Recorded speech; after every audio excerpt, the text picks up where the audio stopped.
Faxina religiosa. Evangelho de Lucas. Comentário de Mário Persona. Existem 3 formas de oposição à obra de Deus. A primeira é a influência de Satanás, que nós vimos na passagem, começando no versículo 14 desse capítulo 11 de Lucas. O diabo levou os homens a duvidarem de Jesus, alegando que ele curava e libertava as pessoas pelo poder do príncipe dos demônios. A partir do versículo 27, nós vimos uma segunda forma de oposição, quando uma mulher passou a exaltar a mãe de Jesus, desviando a atenção daquele que é a única fonte de toda a graça.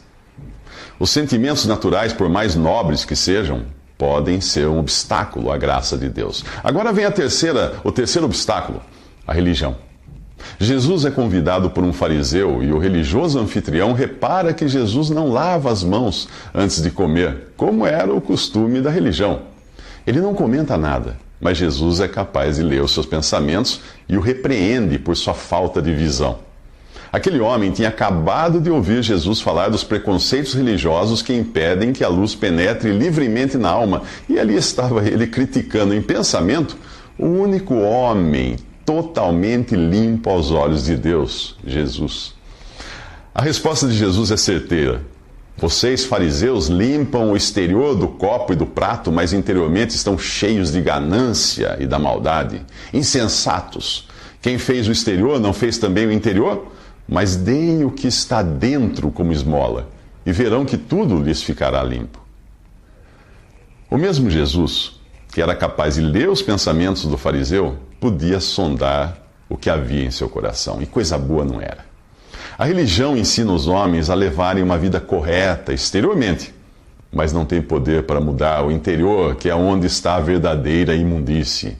O fariseu acha que dar esmolas é uma forma de ficar de bem com Deus, por isso Jesus vai direto ao ponto. Deem o que está dentro como esmola. O bem que você procura fazer exteriormente deve ser consequência do que existe dentro de você. E como poderá sair algo limpo de um coração sujo? Todo ser humano é pecador por natureza. A menos que isto seja resolvido, qualquer aparência exterior de piedade não passará de hipocrisia. O mesmo Deus que fez o exterior, fez também o interior, que é de onde tudo provém. Porém, se alguém lhe disser que para receber o perdão de seus pecados, você precisa mudar de vida, deixar seus vícios, fazer-se membro de uma igreja, vestir-se de uma determinada maneira, dar dízimos e ofertas, frequentar regularmente os cultos, etc, etc, etc, livre-se desse fariseu. Ele está mandando você lavar o exterior do copo e do prato, mas não é limpando o exterior que você é purificado, e sim expondo a Deus o seu interior. Se confessarmos os nossos pecados, Ele é fiel e justo para perdoar os nossos pecados e nos purificar de toda injustiça. 1 João 1,9. Nos próximos 3 minutos, Jesus fala de coisas pequenas e grandes. Jesus continua reprovando os fariseus que tentam se passar por justos aos olhos dos homens, porém são reprovados aos olhos de Deus. Ele diz: ai de vocês, fariseus, porque dão a Deus o dízimo da hortelã, da arruda e de toda a sorte de hortaliças, mas desprezam a justiça e o amor de Deus. Vocês deviam praticar estas coisas, sem deixar de fazer aquelas. O dízimo fazia parte das ordenanças dadas a Israel, e na época dos evangelhos vigora o judaísmo, não o cristianismo. A igreja só seria criada no capítulo 2 do livro de Atos dos Apóstolos, e é nas epístolas, e não na lei, que nós encontramos instruções para a vida e adoração cristãs. Nas epístolas você encontra a doutrina dada à igreja, o povo celestial de Deus, e nela não há dízimos, e sim ofertas voluntárias. Para o cristão também não há templos, altares, orquestras, dias santos, vestes cerimoniais, alimentos impuros e tantas coisas que a cristandade importou do judaísmo, ignorando a carta aos Hebreus que manda os cristãos se apartarem do antigo culto judaico. Ali diz: temos um altar do qual não tem direito de comer os que ministram no tabernáculo, ou seja, os participantes do judaísmo. Considerando que Jesus também sofreu fora das portas da cidade, a exortação é para que saiamos até ele, fora do acampamento ou do sistema religioso judaico. Isso está em Hebreus 13, versículos 10 em diante. O dízimo, portanto, era a 10ª parte do que um israelita obtinha como fruto do seu trabalho e oferecia a Deus para a manutenção do templo de Jerusalém, dos sacerdotes, levitas e necessitados. Mas na atual dispensação da igreja não existe um templo cristão e não há sacerdotes ou líderes para serem sustentados, já que todos os salvos por Cristo são igualmente sacerdócio santo. Mas ainda há necessidades e o cristão tem o privilégio de fazer ofertas a Deus para esta finalidade. Porém, o foco do que Jesus está dizendo aqui não está especificamente no dízimo, e sim na má fé dos fariseus, que davam religiosamente o dízimo até das coisas de menor valor, porém desprezavam a justiça e o amor de Deus, vivendo para a satisfação própria. Jesus lhes diz para praticarem as coisas mais importantes sem negligenciar as de menor importância. E ele continua dizendo assim: ai de vocês, fariseus, porque amam os lugares de honra nas sinagogas e as saudações em público. Ai de vocês, porque são como túmulos que não se veem, por sobre os quais os homens andam sem o saber. A estratégia daqueles homens que gostavam de viver de aparências era tão boa que enganava muitos. Passar por eles era o mesmo que caminhar sobre túmulos camuflados, sem perceber estar pisando em esqueletos ressequidos e sem vida. Mas o pior ainda estava por vir. Aqueles peritos da lei tinham se apoderado da chave do conhecimento. Que chave é essa? Você saberá nos próximos 3 minutos. Um dos doutores da lei sente-se ofendido e retruca: mestre, quando dizes essas coisas, insultas também a nós. Mas Jesus tem algo a dizer também àqueles que se consideram especialistas na palavra de Deus e que pela injustiça aprisionam a verdade.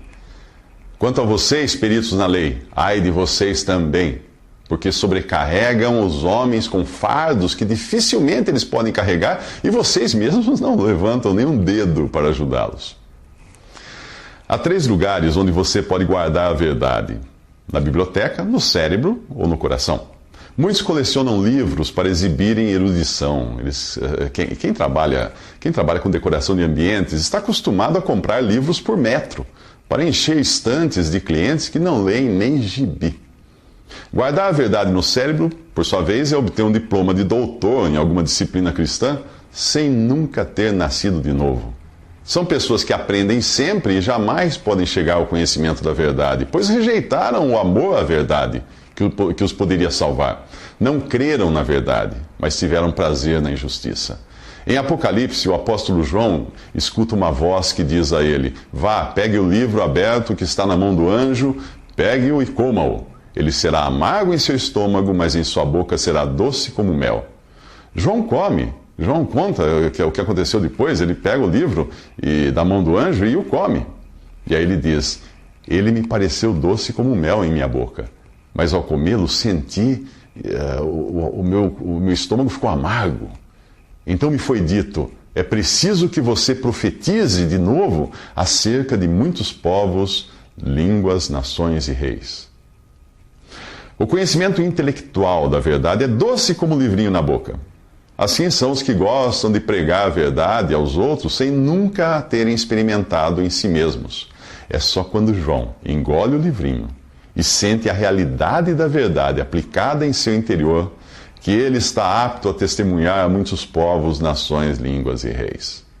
Os judeus em nosso capítulo são confrontados por Jesus por sua cumplicidade naquilo que seus antepassados fizeram, perseguindo e assassinando os profetas de Deus para impedirem que a verdade chegasse às pessoas. Agora Jesus diz que eles estão fazendo algo muito pior.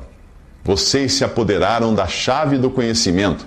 Vocês mesmos não entraram e impediram os que estavam prestes a entrar. A chave do conhecimento é o próprio Jesus. É dele que Deus falou por meio de todos os que escreveram o Antigo Testamento e é dele que Deus fala pelos apóstolos no Novo Testamento. Ao apoderarem-se dele para o matarem, aqueles religiosos judeus queriam impedir o acesso ao conhecimento da verdade. Afinal, O testemunho de Jesus é o espírito de profecia, e é disto que continuaremos falando nos próximos 3 minutos. A Bíblia é a palavra de Deus, dada aos homens do modo como um compositor distribui sua partitura à orquestra. Os diferentes instrumentos imprimiram nela a tonalidade de cada um, mas um só compositor e maestro esteve por detrás de suas notas. Sua execução levou 1.500 anos, tocada por 40 homens de diferentes culturas e níveis sociais. Muitos nunca se conheceram, nunca se encontraram e trabalharam separados por séculos e quilômetros de distância. Pense nesses vídeos do YouTube com uma mesma música executada por artistas de diferentes países e você terá uma vaga ideia de como foi a composição do texto sagrado. Um só é o seu tema, princípio e fim, Cristo. Ele é o alfa, a primeira letra do alfabeto grego, ele é o ômega, a última. Por isso Jesus aparece de Gênesis a Apocalipse. E se você deseja conhecer a verdade e se aproximar de Deus, precisará conhecer a Jesus. Ele disse: eu sou o caminho e a verdade e a vida, ninguém vem ao Pai a não ser por mim. Esse é o genuíno. Qualquer outro caminho, verdade e vida são falsos. Não se chega a Deus sem Jesus. Por isso é tão importante conhecê-lo. Se você ainda não confia nele, é porque ainda não o conhece. Uma vez uma senhora me ligou pedindo referências de uma empregada que havia cuidado de meu filho deficiente. Ela buscava alguém para tomar conta de sua mãe idosa, mas queria uma pessoa de confiança. À medida que eu ia falando, ela ia conhecendo melhor a pessoa e eu podia perceber que a sua confiança ia crescendo. Nós pedimos referências de alguém para sabermos o quanto podemos confiar na pessoa. O mesmo ocorre com Jesus. Como você poderia ter total confiança nele sem conhecê-lo? Portanto, leia a Bíblia, não para saber o que Deus exige de você, ou como se fosse um texto motivacional para recarregar suas baterias. Leia para encontrar Jesus em suas páginas, conhecê-lo, confiar nele cada vez mais. Você sabia que ele aparece no primeiro versículo da Bíblia? Em Gênesis 1:1. Sim, ali diz no original: no princípio criou Elohim os céus e a terra. Sabia que a palavra hebraica Elohim é plural? Elohim é plural, mas o verbo criar está no singular, mostrando que Deus é um, mas em 3 pessoas: Pai, Filho e Espírito Santo. No momento da criação, o Filho eterno de Deus, Jesus, já participava da gênese de todas as coisas. João diz em seu evangelho que ele estava com Deus e era Deus. Todas as coisas foram feitas por intermédio dele e sem ele nada do que existe teria sido feito. Jesus está também no último versículo da Bíblia, em Apocalipse 22:21, onde diz: a graça do Senhor Jesus seja com todos. Amém. E entre o primeiro e o último versículo da Bíblia, você encontrará Jesus em todas as páginas da Palavra de Deus, nos mais diversos tipos e figuras e também em pessoa nos Evangelhos.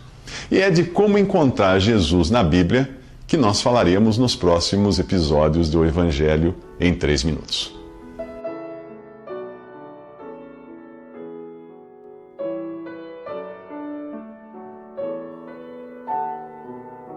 Visite respondi.com.br. Visite também 3minutos.net.